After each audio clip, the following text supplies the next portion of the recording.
Donc, on est prêt? Alors, je suis très heureuse de passer vendredi après-midi avec vous, honnêtement, pour parler de l'approche d'apprentissage en équipe. Est-ce qu'il y en a dans la salle qui connaissent cette approche? Est-ce que vous en avez déjà entendu parler? Oui? Oui? Oui? Oui, comment vous en avez entendu parler? Est-ce que c'est une formation que vous avez suivie ailleurs ou comment? C'est une approche très structurée qui a été développée aux États-Unis. OK. OK, parce que tu vois, Marie-Nathalie, elle a suivi une formation à Algonquin sur l'approche d'apprentissage en équipe. Donc, on la voit partout, on le voit même on le voit au secondaire, on le voit au collège, dans les universités. Beaucoup de facultés de médecine ont adopté cette approche-là. C'est là où moi, j'ai été formée à l'approche d'apprentissage en équipe parce que je faisais partie du corps professoral à la faculté de médecine, puis c'était une des formations continues qu'on avait suivies. Puis ça fait longtemps de ça, 2008, je pense, 2008 que j'avais suivi la formation. J'avais adoré, j'avais tellement adoré que je m'en étais servi, je m'en servais beaucoup dans mes cours, puis là, je m'en servais dans des formations continues, puis je me servais, des fois, pas toute la technique, mais les parties qui m'intéressent. Fait que je me suis dit, j'avais vraiment hâte de pouvoir partager ça avec vous. Puis, bien, on n'a pas besoin d'inviter une équipe, parce que moi, c'est une équipe du Texas qui était venue nous former. Fait que là, on fait ça à la bonne franquette ensemble. Et j'espère que vous allez aimer ça. Moi, j'aurais aimé ça aussi. Oui, mais les faire venir, c'est moins le fun, tu sais. Eux autres, ils viennent dans le froid, mais je suis d'accord avec toi. Au Texas, ça serait une excellente idée. Mettez ça dans la suggestion à la fin. On va faire une petite mission, puis on va aller faire un petit tour dans le sud. Alors, pour ce qui est de cet atelier, si on parle de la finalité éducative de l'atelier, on ne vous apprend rien, hein? Je pense que l'objectif, j'espère, la raison pour qu'on est ici, c'est pour essayer de développer la capacité à appliquer l'approche d'apprentissage en équipe dans un cours, dans une formation, d'une manière quelconque. Ceux qui ne font pas de la formation, peut-être, à un moment donné, vous allez pouvoir vous en servir. Dans le fond, c'est après nos trois séances ensemble, on espère tous de pouvoir l'appliquer. Et donc, ce qu'on a en dessous, c'est 3 éléments qui pourraient nous aider à démontrer qu'on serait capable peut-être de le faire. Ce n'est pas juste les seules choses qu'on va faire ensemble, mais ça pourrait nous aider. Alors, si on est capable de décrire les 3 phases de l'apprentissage en équipe, si on est capable de décrire la différence entre un TEPI et une question d'application en groupe, un TEPI, un test d'état de préparation individuelle. TEPI. Puis là, que je trouve un nom qui était cute, parce qu'en anglais, ils disent des IRAT puis des GRAT. Puis c'est ça, IRAT, Individual Readiness Assurance Test. Fait que là, je trouvais une façon, j'ai fouillé partout pour voir si quelqu'un l'avait traduit, et non, même à la faculté de médecine, ils avaient trouvé un terme que je n'aimais pas, puis ça ne faisait pas cute. Fait que là, j'ai trouvé TEPI puis TEPG. TEPG, c'est ça qu'on va avoir. Fait que test d'état de préparation individuelle. Fait que là, c'est quoi la différence entre un test d'état de préparation individuelle puis une question d'application en groupe? Ça va être un peu important parce que ça fait partie des différentes phases de l'approche. Puis, il faut voir comment cette approche-là diffère de d'autres types de stratégies pédagogiques pour que vous puissiez faire des choix et des bons choix. Est-ce que ça va à date? OK. Alors, on va commencer avec une vidéo sur l'approche qui est très courte. J'espère que ça va marcher. On a-tu tout ça? At first glance, it might seem these students are simply hanging out, talking together, waiting for class to begin. But this is the middle of class, and these students are well into their lesson. This is team-based learning, or TBL, and this approach has found its way into the classrooms of universities across our nation.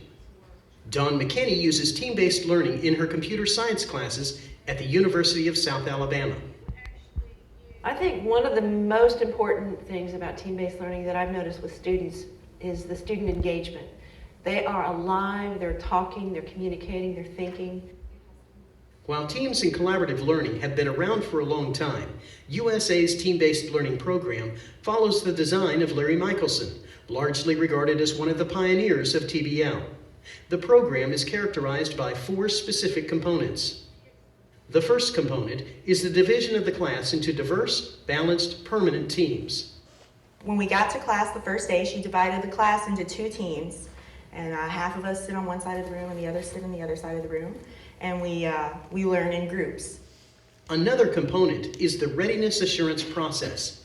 This component consists of both individual and team assessments of the subject matter.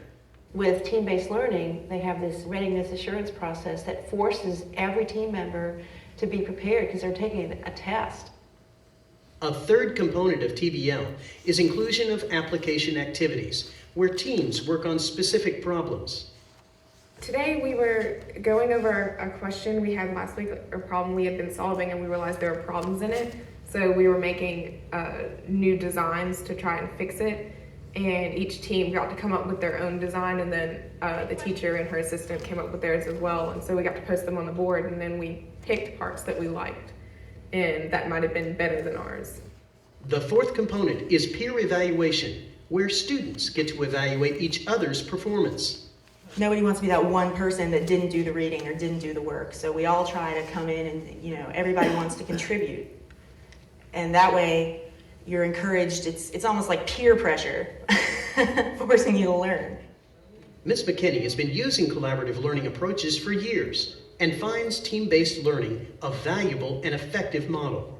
They're coming more ready, they're coming more prepared, and it just really enlivens the experience and makes it so much more valuable, and the learning is deeper. It's probably A. Well, let's go with that. Trey. No. Translating traditional classroom content into a team-based format can be challenging, but the payoff is promising. Students that are more critical in their thinking and more collaborative in their learning. I definitely recommend this learning style because it gets more understanding out there. I hope that a lot of other classes start doing the team-based learning, start implementing it, because it's a really good idea. It's really helped me. For Dawn McKinney and the University of South Alabama, team-based learning is well worth the effort. Et voilà, on va arrêter ça tout de suite. Alors, juste une vidéo très courte pour vous faire une petite introduction à ce dont il s'agit. Comment je fais pour sortir de là? On va arrêter ça et on y va. On va l'enlever puis on va revenir à la vidéo, à la PowerPoint. Parfait. Alors, la raison que la vidéo est en anglais, tout simplement parce que j'en ai pas trouvé en français. Fait que je vous mets au défi. Si vous êtes capable d'en trouver une en français, dites-moi-le, puis on va s'en servir.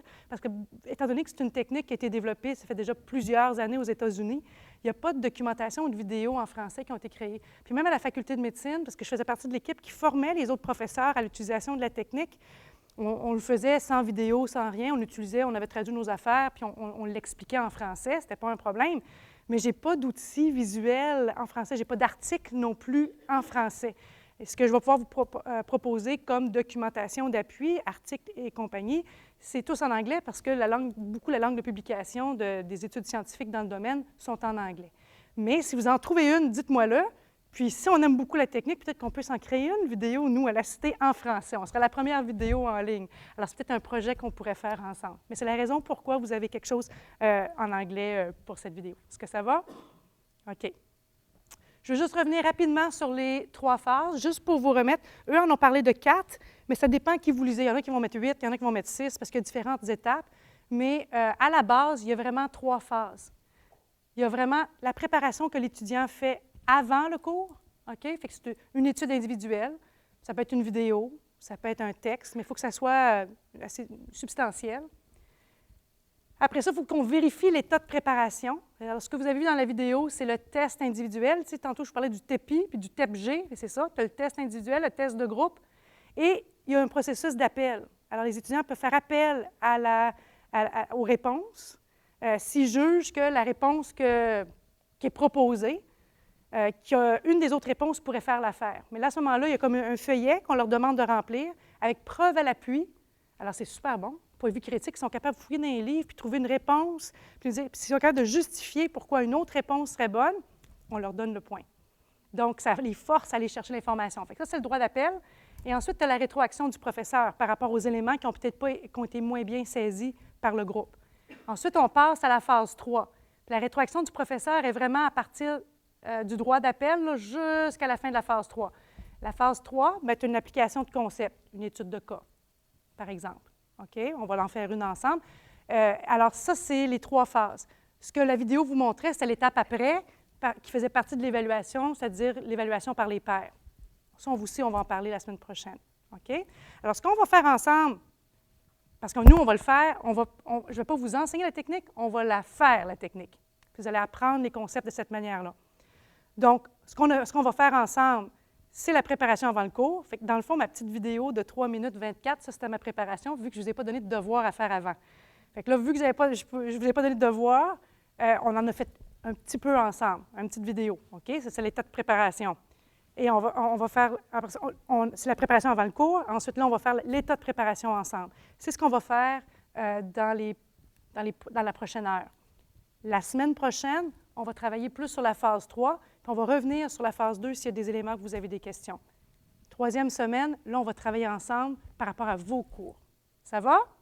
Fait que ça, c'est le plan de match. Est-ce que ce plan de match-là vous convient? OK. Donc, on y va pour les groupes. Si vous vous souvenez, dans la vidéo, ça disait la première chose à faire, c'est avoir des groupes qui ont été ciblés, là. Alors, vous avez tous une carte. Alors, vous allez trouver vos as ensemble, les 2 ensemble, les 3 ensemble, les 4 ensemble, les 5 ensemble, les 6 ensemble. Choisissez où vous voulez vous asseoir. Il y a une question qui a été posée. Mais là, quand on forme un groupe, parce que là, j'ai fait un groupe aléatoire, complètement aléatoire, OK? Parce que je me suis dit, je veux vous mêler, parce que souvent, vous allez vous asseoir par programme, fait que je me suis assurée, la façon dont les cartes étaient structurées, que vous seriez assis différents programmes ensemble, OK? Alors ça, fait que moi, c'est ça ma stratégie, parce que c'est un cours de formation continue. Hein?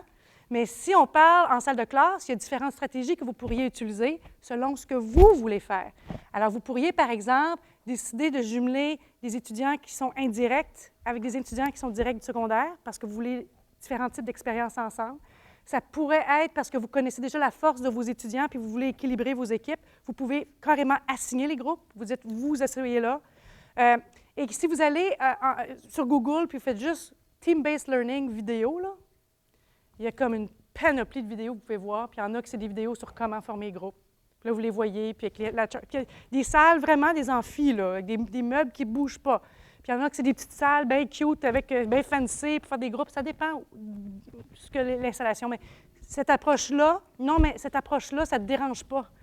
Parce que tu peux fonctionner avec peu importe les installations. Tu t'organises pour te mettre en groupe, peu importe. Moi, je l'enseignais dans un amphi avec des tables qui ne bougeaient pas, des chaises qui ne bougeaient pas, puis on réussissait pareil. De quelle façon c'est de laisser les étudiants décider? Jamais.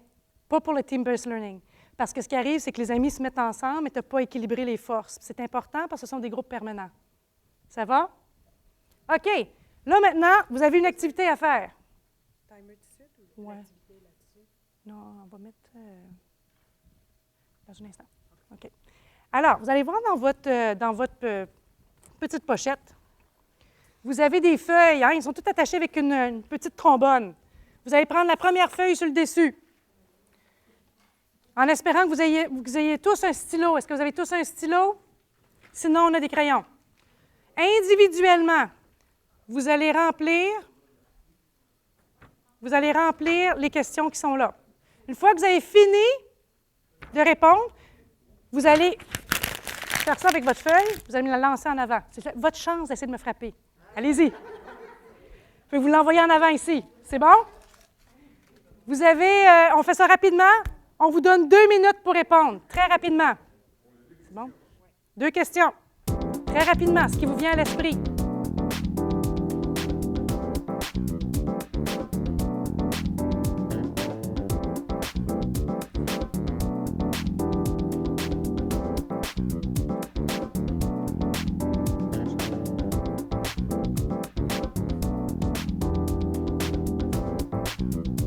Oh oui, oh oui.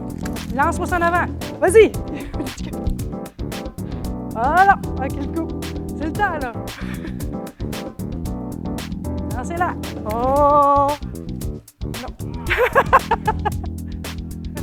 Oh, Rémi va s'essayer, là.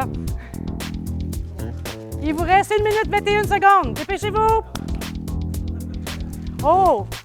Ah! Bravo, bravo! C'est bon! Excellent! C'est bon! C'est beau! Excellent! Excellent! C'est beau!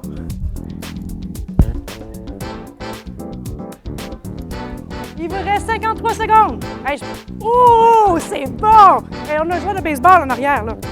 OK, allez-y. Lancez vos feuilles. Excellent! Pas besoin de nom et pas besoin de rien. Il n'a pas suivi les consignes, c'est-le.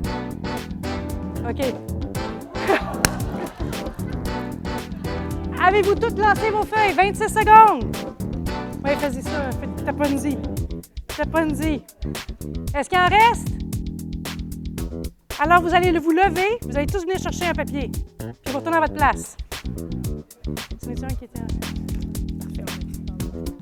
Non, on va faire encore le... Oui, encore.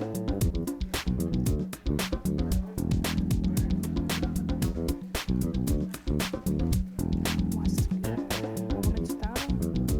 Non, on va mettre le timer. Parce que j'ai un point pour documenter si on va être là que moi, j'aime ça. Moi, je suis à l'écran. On va s'organiser. Tout le monde a une feuille? Ça arrive, c'est pas grave. C'est pas grave. OK. Là, maintenant,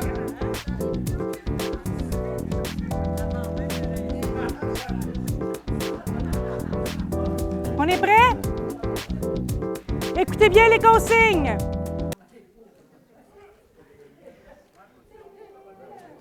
Vous avez 2 tâches à faire.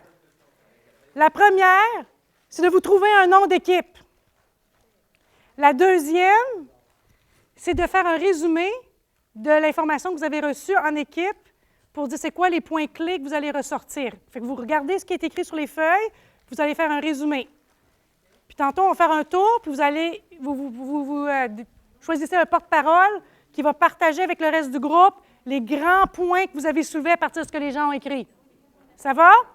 Vous avez 4 minutes. Les trois.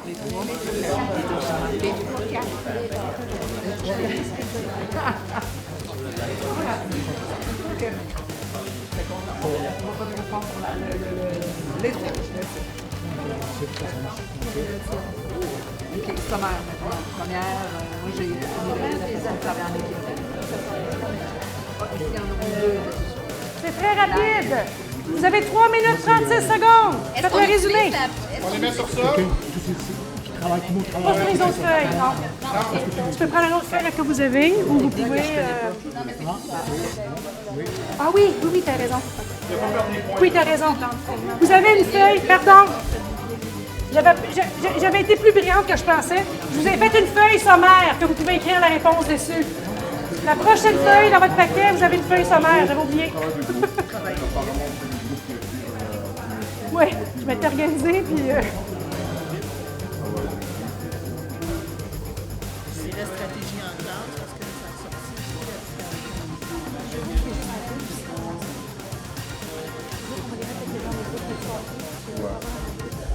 Comment à votre place?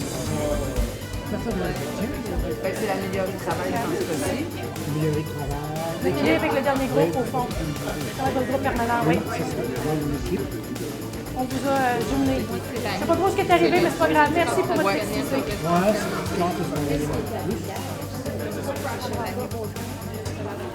pense qu'on va jouer avec les affaires, il y a pas parce que c'est Sortir du cadre traditionnel. 2 minutes, 15 secondes.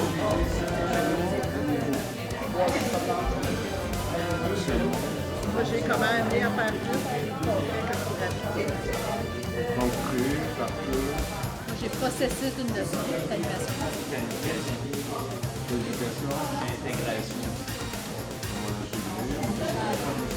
L'application, intégration sur les bords. Avec appliquer,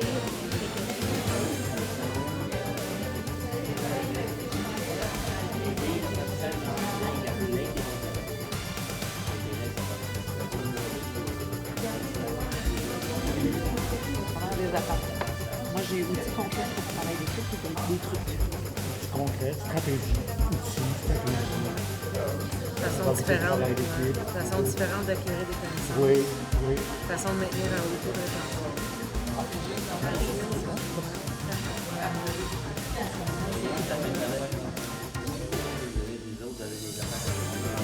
Il vous reste 1 minute. Moi, c'est participer activement les étudiants, faire learning, à l'apprentissage enseignant. C'est le côté actif et l'apprentissage enseignant.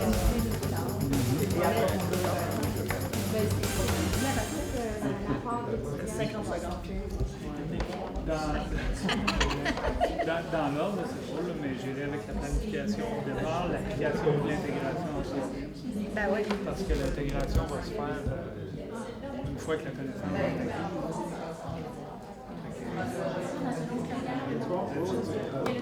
acquise. Bonne idée. On est trop fort. On devrait s'appeler les C'est 6 dangereux. forts. C'est dangereux. Oui. OK, on rajoute donc les 6 forts. Tant qu'à se donner des fleurs, on va le faire comme sport. Alors, c'est beau, c'est fini, terminé. Excellent. Excellent. Alors, on va commencer avec le groupe ici. Votre nom, quelqu'un, vous devez présenter le nom de groupe et présenter les membres de votre équipe au reste du groupe. Déjà, on va y aller. On s'appelle les 6 forts. Les 6 quoi? Forts. Forts. F-O-R-T-S. 6 forts. Oh, OK, 6 forts. Oh, bon. Je l'aime. Les membres de mon équipe. J'ai besoin d'attention de tout le monde. Merci. Alors, on a les 6 forts ici. Présente les membres de ton équipe. C'était pas dans les consignes, ça? C'est dans les consignes. Ah, ben là, On peut vous présenter vous-même. oui, c'est on ça. ne se connaît pas nécessairement tous. Fait que, Soël Esside, professeur de français à l'Institut des métiers spécialisés. François Gignac à l'incendie. Rémi Aubin, biotechnologie. Sylvie Roson, École des sciences sociales et humaines. Diane Bergeron, assurance qualité. Excellent. Alors, Diane, quels sont les points que vous avez ressortis? Pour sommaire de motivation, c'était principalement le travail d'équipe et comment l'appliquer en classe. OK. Alors, quand on fait, ce que je suis en train de faire en ce moment, j'avais déjà préparé la diapo avant. Je ne le ferai pas pour tout le groupe parce que c'était un peu plus long quand on le fait, on le documente ici à l'écran. C'est quoi l'avantage de faire ce que je fais en ce moment? Tout le monde peut suivre en même temps. C'est déjà fait. C'est déjà fait. Puis après ça, on est capable de le partager puis de le ramener en cours de route si on en a besoin. Continue, Diane. Sommaire des attentes, on en a 3. Oui. 1, planification. 2, application. 3, intégration. OK, parfait. Alors, il va avec un autre groupe. On va venir ici. C'est parfait. Avec les délinquants. Est-ce que c'est ça votre nom? Oui! Non. Non, les délinquants, moi j'aime ça. C'est pas délinquant, c'est les défiants. Laissez pas. Non, c'est pas ça. C'est pas ça, pantoute. C'est quoi, là? Vas-y, Les profs. Les Avec profs. un S, P-R-O-F-S. J'écris quoi, là? P-R-O-F-S pour perfectionnement, renforcement, orientation, formation, stimulation. Merci, j'ai fini. hey, j'ai pas d'idée. Caroline. Bon. Alors, vos motivations. Votre motivation. Nous, c'est de garder l'intérêt des étudiants. La motivation, tu ne mets pas dans la bonne case. Ah, merci. Tu vois, c'est pour ça qu'on fait ça comme ça. Allez-y. Non, ça, tu l'as mis dans tes intérêts. Et les attentes? Je te mélange pas. Puis, ça favorise aussi la répartition des tâches et l'apprentissage. La motivation des attentes? Dans la motivation. Non, les attentes. Puis dans les attentes, on avait dit augmenter le niveau de participation des étudiants. Parfait. Excellent. Et là, vous allez vous présenter quand même. Moi, je suis Mélanie Prudhomme, professeure de français. Pierre Saint-Jean, incendie. Jacques Ferland, administration des affaires. Caroline Poirier, ISEC, puis enseignante contractuelle en ESE. Mary Robertson, directrice de l'École des sciences sociales et humaines. C'est bon? Nous? Oui. Go. Votre nom? Oui, c'est pas. Bon. Lesquels? Ceux de... Les mousquetaires, parce qu'on est 3, mais on est 4. Non, les 3. Les 3. Pierre Roulias, je ne veux pas le changer. On avait décidé les 3. 3. Non, les 3. 3 mousquetaires ou 3? 3. Juste les 3. Juste les 3. Les trois. OK. Dumas. Parfait. Donc, Présentez oui, dans le donc, groupe. les motivations qu'on commence, donc Ok, nous, vas-y. c'est améliorer le travail d'équipe. C'est une motivation qui a été dite. Sortir du cadre traditionnel et responsabiliser les étudiants. C'est les attentes ou dans les motivations? Ça, c'est dans les motivations. Sortir du cadre traditionnel. Oui. On va le mettre. Parfait. On va aller les attentes. J'en mets juste une. Là, oui. Dans les attentes, c'est stratégie, découvrir des façons différentes d'acquérir des connaissances, favoriser la participation active Ça, c'est là. et l'apprentissage approfondi ou en profondeur, le deep learning. Parfait. Voilà. Excellent. Good. Le groupe à l'arrière. Nous sommes les As. Les arts. Il faut spécifier, cause qu'il y en a qui utilisent des points, c'est A.S. pour amicable et sympathique. Oh, c'est bon, je dis ça. C'est les arts. C'est bon. Allez-y avec vos éléments de motivation. Parce que c'était l'atelier le plus intéressant. Bon, c'était une motivation qui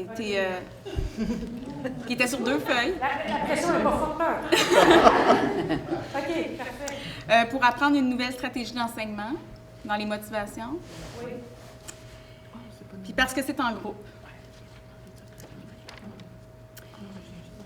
Les attentes pour découvrir les avantages du travail d'équipe. Pour motiver les étudiants, mais ça, je pense qu'on l'a déjà. Non. Oui. Bon. Parfait. Est-ce que je continue? C'est bon? Non, c'est bon pour le moment. OK. Ça va être correct.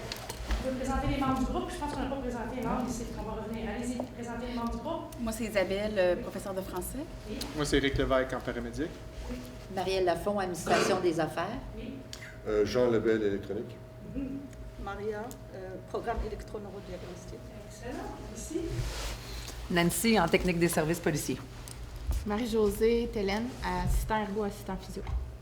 Nadine, technique de réadaptation en justice pénale. Michael Rousier, bibliothèque. Excellent. Et le groupe à l'arrière. Les 4, maintenant on est rendu 3, mais on s'appelle toujours les 4 parce que... Les 4. 4 comme les autres, qualité. Mais les 4 fantastiques, par exemple. Qualité, union, apprentissage. Excellent. C'est bon. Alors, allez-y vos motivations. Toujours motivé. On a l'intérêt personnel, application, accompagnement. Les attentes, c'est stratégie d'accompagnement, c'est ça? C'est indiqué le comment, le quoi, les objectifs, innovation. Le comment, quoi, etc. C'est bon? C'est ça. OK. Donc, ça, c'est une première technique. Vous avez vu le petit papier que vous avez rempli. On appelle ça une question-minute. Très court, très rapide. Ça peut être sur n'importe quel sujet. Poser une question rapide, la technique de lancer le papier en avant, de le chercher, revenir, le résumer, c'est une technique, il y en a plein d'autres qui existent. Celle-là, ce que ça aide, ça permet aux étudiants de développer la capacité de résumer rapidement l'information, ce qu'ils ont besoin dans le milieu du travail. Hein? Souvent, ils doivent ramasser l'information et être capables de le présenter. C'est sûr que c'est important qu'ils doivent ramener l'information ensemble, le présenter. C'est aussi une façon d'apprendre à connaître les autres membres de l'équipe aussi. Fait que dans ce cas ici, parce qu'on vient de former le groupe, bien, il fallait faire une activité pour vous amener à vocaliser ce qui vous intéresse et ce dont vous voulez atteindre avec cet atelier. Alors là, à ce moment-ci, je vais ramasser vos feuilles. Puis pourquoi est-ce que je ramasse vos feuilles? Pas la feuille sommaire, juste la feuille sommaire. C'est complètement anonyme, fait que c'est pas la feuille sommaire seulement. On a juste une feuille sommaire par groupe, hein? Juste une feuille sommaire par groupe. Ah, OK. Vous pouvez regarder, une feuille sommaire par groupe. Parfait. Pourquoi est-ce que je les ramasse? Parce que j'ai documenté quand même dans PowerPoint, là. Ben, parce que tu peux toujours revenir dessus et perfectionner tes connaissances, je sais pas, là. Mais pour vérifier ici. Oui, c'est pour les vérifier, parce que j'ai pas le temps de tout écrire pendant qu'on le fait en groupe, mais ça permet de voir, fait que je peux aller bonifier. Je peux y revenir aussi. Parce qu'au long du cours, je peux revenir, pas moi, mais revenir avec le groupe pour dire, écoutez, on s'était dit ça au début du cours. Voici ce qu'on est en train de faire en ce moment. Voici le lien avec ce que vous aviez dit que vous vouliez faire dans le cours, votre motivation. Fait que c'est pour ça que je les ramasse.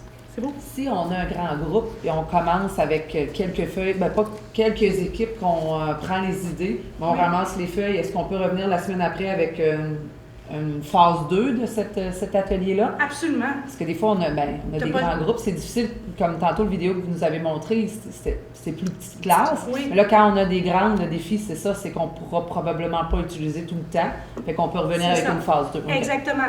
Alors, à ce moment-là, vous quittez, vous ne faites pas le rassemblement en grand groupe. Les gens, vous pouvez dire, écoutez, une idée ou une motivation, une attente par groupe. Et là, tu as le temps de faire le tour de la classe. Tes groupes sont plus gros aussi, plus grosse classe, plus gros groupe. Ils ont fait des études sur l'efficacité de la méthode jusqu'à des groupes de 250. OK? C'était très efficace, oui. À l'inverse, quand on est très petit groupe, c'est quoi la grosseur minimum d'un groupe et combien de groupes ça prend? Il n'y a pas de minimum, mais je dis à 2 personnes, oublie ça, tu peux pas faire 2 groupes de 2 personnes, ça ne marchera pas. Là. Mais moi, je vous dirais, là, 4, ça commence à être un peu petit. 4, 5, là, c'est le plus bas qu'on devrait aller dans la grosseur de groupe. Le moins gros, là, le plus gros, là, pas plus que 12. OK? 12, c'est vraiment la limite. Et c'est une classe de 6, tu fais juste un groupe, ça fait classe de 6, tu ferais 2 groupes de 3. Okay. Tu sais, je veux dire, vous ajustez selon vos... parce que vous avez besoin de le porte-à-faux entre les 2 groupes. Puis en fait, la vidéo qu'on a vue, c'était un tout petit groupe, c'est ce que le prof a fait, tout simplement séparer la classe en 2. J'ai pu vous montrer une autre vidéo où ils sont comme une centaine dans la classe. Puis ils sont par groupe plus grand, 5, 6, 7. Je te dirais que la majorité du temps, mes groupes à moi, quand j'enseignais, ça dépendait. Je dirais entre 40 et 100 étudiants que j'avais dans mes groupes à moi quand j'enseignais. Donc, quand j'avais des groupes de 100 étudiants, je faisais des équipes un peu plus grosses, des fois à 8 étudiants. Puis quand j'avais des classes plus petites, j'essayais de m'en tenir autour de 6. Je trouvais que c'était gérable en salle de classe. C'est mon expérience, oui. Peut-être que je m'avance un petit peu, mais on devrait toujours donner le même sujet ou des sujets différents entre les groupes. Toujours les mêmes sujets. Le même sujet ensemble. Toujours le même sujet. Puis si on va en parler, c'est une des stratégies, mais toujours le même sujet. Les gens travaillent toujours sur la même chose ensemble. Mais parce que la c'est même chose l'échange. qui se rattache, mais le problème, l'étude de cas peut être différente, mais peut-être m'exprimer toi-même. Quand on va faire l'activité, le prochain, on n'ira pas loin parce que je regarde l'heure, puis j'ai 2 activités à vous faire encore. On va en parler la semaine prochaine. Il y a des principes à respecter et un des principes, et c'est très, très important, si on fait une étude de cas, tous les groupes travaillent sur la même étude de cas, puis vous allez le voir, je vais vous en faire vivre une la semaine prochaine, tu vas comprendre pourquoi. C'est bon? Un petit peu de suspense. Il y avait d'autres activités qui étaient prévues aussi pour le groupe. Je les ai mis pour pouvoir vous les expliquer. J'ai dit, si j'ai le temps, on va le faire. Si on n'a pas le temps, c'est pas grave, je vais vous les expliquer. Alors, la prochaine activité que vous auriez eu à faire, c'est la feuille avec les 3 cases. Vous la voyez? Vous voyez? Et si vous regardez, je vais vous expliquer comment on l'aurait utilisé. Vous voyez la première fois, les aspects les plus importants de l'apprentissage pour vous. Et il y a 3 éléments au tableau, vous les voyez? Alors, aspect le plus important de l'apprentissage, apprendre de l'information comme des faits, des principes et des concepts. Apprendre de l'information comme des faits. Apprendre comment appliquer, puis apprendre comment apprendre. C'est les 3. Et donc, l'étudiant doit se positionner par rapport à ce qui lui l'anime le plus. Il va mettre le chiffre qui correspond dans la première case. Après ça, il prend la petite feuille, il la plie, comme ça. Puis quand il a fini de mettre son numéro, il le met devant comme ça. Comme prof, moi, je suis capable de voir qui a mis quel numéro. Une fois qu'on a terminé l'exercice, on leur demande après de dire, selon moi, alors l'étudiant répond à la prochaine question, selon moi, l'aspect de l'apprentissage que je peux faire par moi-même, que je n'ai pas besoin d'être ici, là, en train de faire, c'est laquelle de ces 3-là? Ils doivent mettre un numéro. Après, on leur demande, selon moi, l'aspect de l'apprentissage que je peux mieux faire avec mes collègues. Ils doivent mettre un numéro. Puis après, même chose encore, il y a un tableau sommaire. Je vais vous le montrer. Qu'on n'est pas obligé de faire tout de suite. Selon ce que Nancy disait, tu pars avec l'information, puis tu peux revenir à la prochaine classe et mettre les chiffres. Ce que les études ont démontré, c'est que la perception du professeur par rapport à les chiffres qu'on mettrait, parce qu'ils ont fait l'étude en demandant aux professeurs ces questions-là, et la même étude en demandant aux étudiants. Les étudiants ne sont pas positionnés tout à fait à la même place que les profs. Donc, c'est très, très, très important parce que ça vous permet de situer où les profs, où les étudiants sont et les amener à cheminer dans le rôle que vous voulez qu'ils jouent dans une classe comme celle-ci. Ça va? Est-ce que Oui. Est-ce que ce serait bien d'avoir l'air comme si tu faisais un caout? Si je faisais un quoi? Un caout? Ouais, un caout, c'est comme. Ils sont en direct sur leur téléphone, puis ils peuvent choisir A, B. Oh oui, oui, absolument. Là, moi, tu je le vois fais tout de suite à l'écran. Absolument. Absolument. Il y a plein de stratégies. Tu peux utiliser les télévoteurs. Il y a des sites web. Moi, j'ai fait ça low-tech aujourd'hui. C'est le fun de manipuler des affaires. Des fois, c'est le fun de manipuler du papier et des choses. Fait que je l'ai fait low-tech. Mais oui, absolument. Moi, je l'ai fait avec des télévoteurs. On l'a fait de différentes manières. Là, on le fait papier comme ça. Mais c'est juste l'idée de ces questions-là que vous allez recevoir qui sont importantes. Ensuite, oui. Donc, ici, ces questions-là, c'est indépendamment du contenu. Ce sont des questions sur méta-apprentissage. Donc, oui. Quel que soit le contenu, il va avoir, de point de vue étudiant, selon moi, l'aspect le plus important de l'apprentissage est. Donc, sa façon de concevoir. C'est ça. Mais juste un petit commentaire, il me semble que les 3 propositions, les 3 réponses possibles, plusieurs étudiants ont besoin qu'ils comprennent ces propositions-là. Est-ce qu'ils comprennent la différence entre 1, 2, 3, 4? Ils posent des questions, on répond s'ils ont besoin. Mais en général, ils sont capables, parce que apprendre au sujet d'apprendre, c'est assez clair. Est-ce qu'ils comprennent toutes les tenants et aboutissants de ça? Probablement pas, c'est pas grave. Parce que vous voulez savoir leur perception là. On n'est pas en train de leur donner un cours en éducation. C'est ça, oui. Par rapport à l'énoncé qu'il y a là, où tu te situes, toi? C'est leur perception à ce moment-là. Oui. Donc, on a un tableau résumé, alors ça fait un peu office de sondage. Oui. On nous aide à prendre le pouls de l'auditoire avec lequel on va travailler. Exactement. Maintenant, qu'est-ce qu'on fait avec ça après? Dans le pire des scénarios, là, qui sont partout. Oui. Là, il faut que tu t'ajustes. Oui. Dans un scénario idéal, ou peut-être pas idéal du tout, ils sont tous pareils. On va parler de ça dans quelques instants, mais il y a différentes stratégies qu'on peut utiliser. Parce que tu sais quel genre de résistance que tu vas avoir. Parce qu'il y en a qui vont dire non, fais-moi de la matière, puis ça va faire. On n'a pas le temps de commencer à jouer des papiers dans la salle de classe. Là. Il y en a d'autres qui vont adorer ça. Ça dépend des groupes. Fait que c'est important pour toi d'avoir le pouls pour que tu puisses t'ajuster. Ça va aussi t'aider.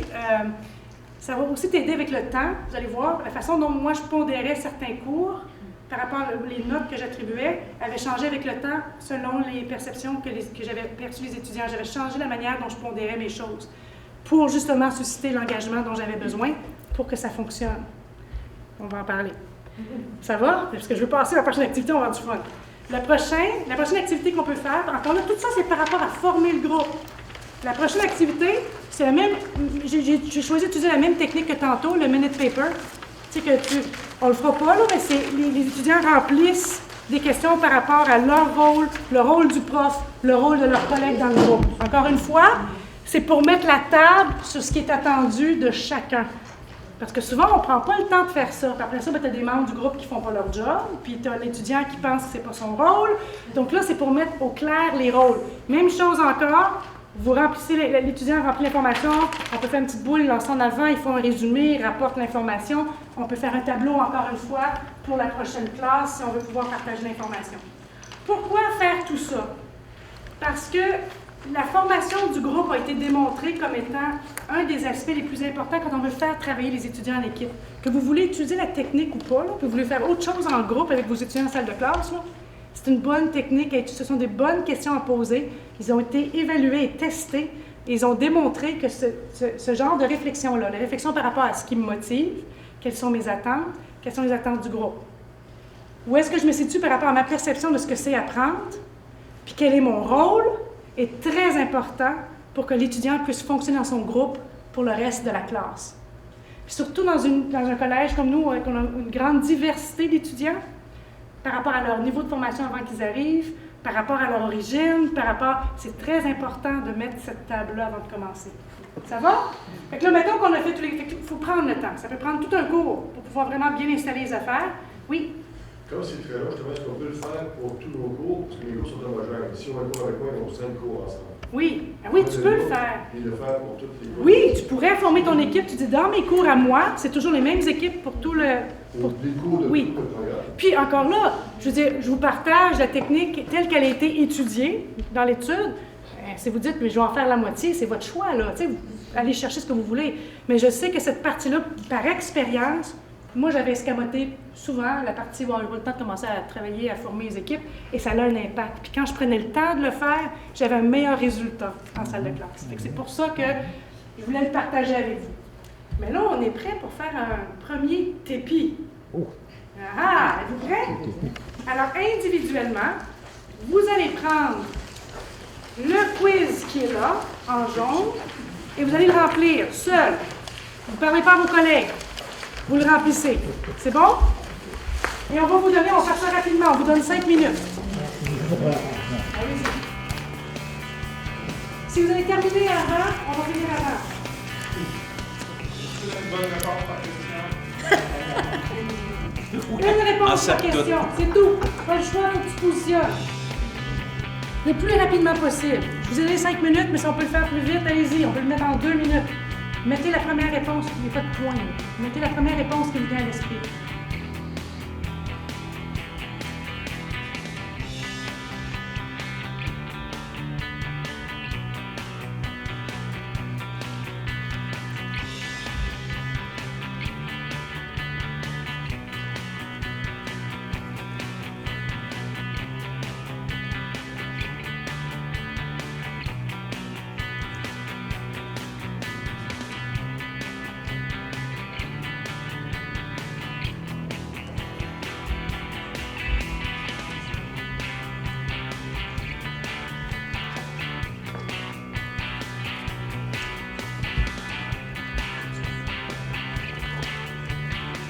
Mettez ce qui vous vient à l'esprit en premier. C'est pas grave à ce point-ci pour l'exercice. Mettez ce que vous pensez en premier.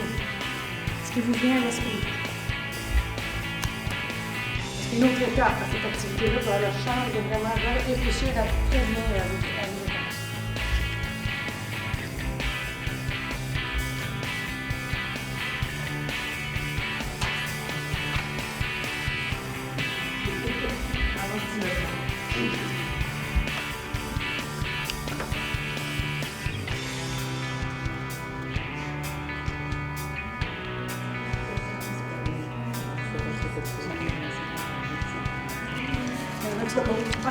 C'est pas des questions faciles. Allez-y. Ils sont pas faciles. Ça explique d'abord pourquoi qu'on... Oui, y a-t-il une faute? Non. Ah non, il n'y a pas de...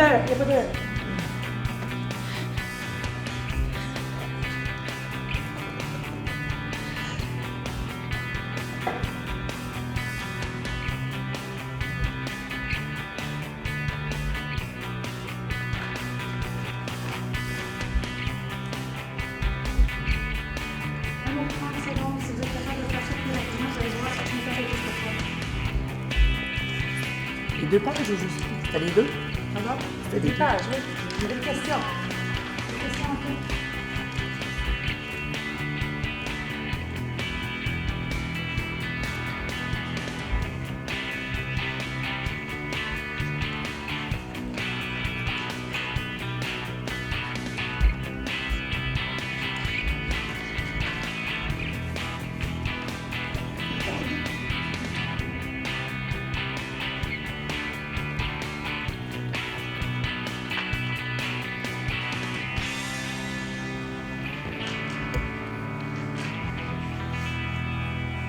Donc là, ce que vous avez fait, c'est que vous avez fait votre test individuel. Vous pouvez donner plus de temps, évidemment. Moi, je commençais toujours mes cours avec ça. Je planifiais toujours le premier 30 minutes du cours, juste pour le test. Fait que le test, il prenait à peu près 10 minutes, 10 à 15 minutes pour faire le test, puis le reste, c'était tout en groupe. Fait que maintenant que vous avez rempli, vous avez tous rempli? Non, il te reste 2 réponses. Faut que tu répondes. Faut que tu répondes. Continue votre phase. OK. Donc, faut que tu en sers quelque chose, absolument. Sinon, ça va ruiner mon punch. C'est quoi? C'est qu'il y a la bonne réponse partout. Hein. Donc, ce qu'on va faire, vous avez reçu un petit gratteux comme ça. Alors, ce que vous allez faire en équipe, vous allez revoir maintenant. Je vais vous donner un deuxième sondage, OK? Un deuxième questionnaire. En principe, il y a différentes stratégies que vous pouvez faire avec les voteurs aussi. Vous n'êtes pas obligé d'avoir des petites cartes comme ça. Mais c'est le fun. C'est le fun de gratter, je vous le dis. Donc, ce qui se passe, c'est que, probablement, à ce point-ci, il y a différentes stratégies que vous pouvez faire. Souvent, moi, je ramassais cette copie-là, parce que moi, elle compte pour des points. Il y avait un score qui était mis dessus. Puis, je demandais à l'étudiant de transposer, avant de me donner sa copie, de transposer ses réponses sur la deuxième copie qu'il y a là. Il y a différentes façons de le faire. Tu n'es pas obligé de faire ça comme ça. Parce qu'après ça, en groupe, là, vous allez repasser ensemble chacune des questions. Et là, vous allez en groupe décider où vous allez gratter. Et si tu le grattes, puis il n'y a pas de petites étoiles en dessous, ça veut dire que là, vous devez discuter jusqu'à temps. Puis là, vous dites, OK, mais c'est pas A la réponse. Vous dites, OK, bien, c'est quoi la deuxième réponse? B, OK, on gratte B. Pas de petites étoiles en dessous, vous discutez encore, vous décidez laquelle. Mettons, vous dites, c'est C. Vous grattez en dessous, il y a une petite étoile, parfait. Là, vous avez eu 2 points. Si vous avez gratté l'étoile, le premier shot, 4 points. L'étoile, le deuxième shot, 3 points. L'étape, le troisième shot, 2 points. Puis si tu as tout gratté pour retrouver ton étoile, 1 point. Et tu mets le pointage à côté ici. C'est bon? Allez-y!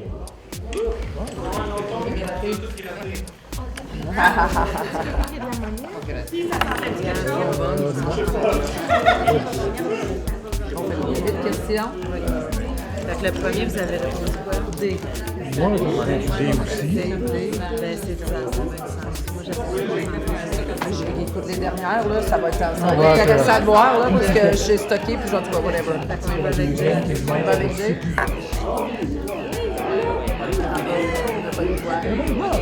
Ah oui, c'est parce que je pensais que c'était comme une étoile. Mon Dieu, on va dire comme toi, il faut que je mette mes lunettes. Je pensais que c'était comme une étoile. Alright, fait que là, on a nos 4 points, là. La deuxième.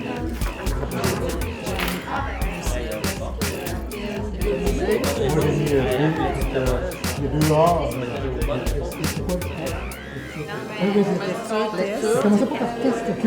Lecture avant, on fait quelque chose avant le cours, dans le fond, la lecture. Mais là, on le fait. on le fait. Ce qu'on est en train de faire, c'est de faire le géo, le test. On fait dans le cours. Après ça, la pile.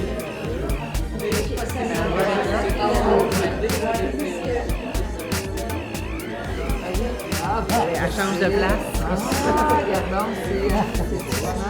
Ça joue notre tête. C'est bon. C'est ça. Ce qui roule dans ma tête. C'est sûr que ça jette le travail. Ce qui roule dans ma tête, c'est fait que 3, vous avez mis D. D. Bon, les 4 éléments. Ah, mais c'est bon, on va discuter. Ah, il faut discuter. Oh, là, c'est ça. Alors, D, ça ne marche pas. Moi aussi, c'est ça qui me dérange. Je ne comprenais pas trop. Je ne suis pas sûre que c'est quoi le backward design. C'est besoin d'apprendre, besoin de faire. C'est d'apprendre. Parce que moi, je trouvais que A, B et D, ça se ressemble. Apprendre, connaître, acquérir, ça se ressemble pas mal tout. Puis faire,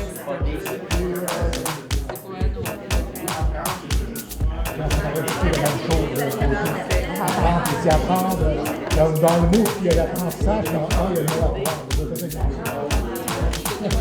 C'est que, Si tu prenais la ligne d'HB puis tu demandes aux étudiants qui veulent un chemin pour les rendre là.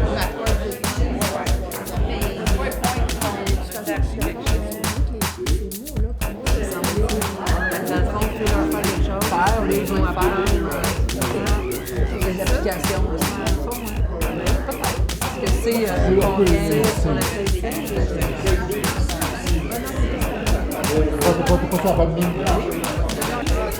Alors, on va arrêter ici un instant. Comment vous aimez ça, gratter? C'est le fun, hein? Écoutez, combien t'as gagné, Marie? Croyez-le ou non? On est rendu à gagner à vie 100$ par semaine. Croyez-le ou non? On attend un instant. On est déjà rendu à 4 heures. Ah, c'est ça. Là, on va rester. Alors, la réalité, c'est qu'il faut continuer parce qu'il faut aller jusqu'au bout puis vraiment toutes répondre aux questions parce que ces questions-là, il faut qu'on en discute ensemble parce que c'est les fondements de l'approche par équipe. Fait que ce qu'on suggère de faire, étant donné qu'il est déjà 4 heures, si vous inscrivez le nom de votre équipe sur le petit gratteur, si vous inscrivez votre nom sur votre quiz à vous, OK, et le nom sur... Il y a juste une copie qu'on a besoin pour le quiz de groupe. Puis ce qu'on va faire la semaine prochaine, c'est qu'on va partir là. On va commencer l'atelier avec ça. Vous allez vous rasseoir, on va vous redonner votre gratteur, on va vous redonner les quiz, puis vous allez continuer la discussion que vous avez pour pouvoir compléter. OK?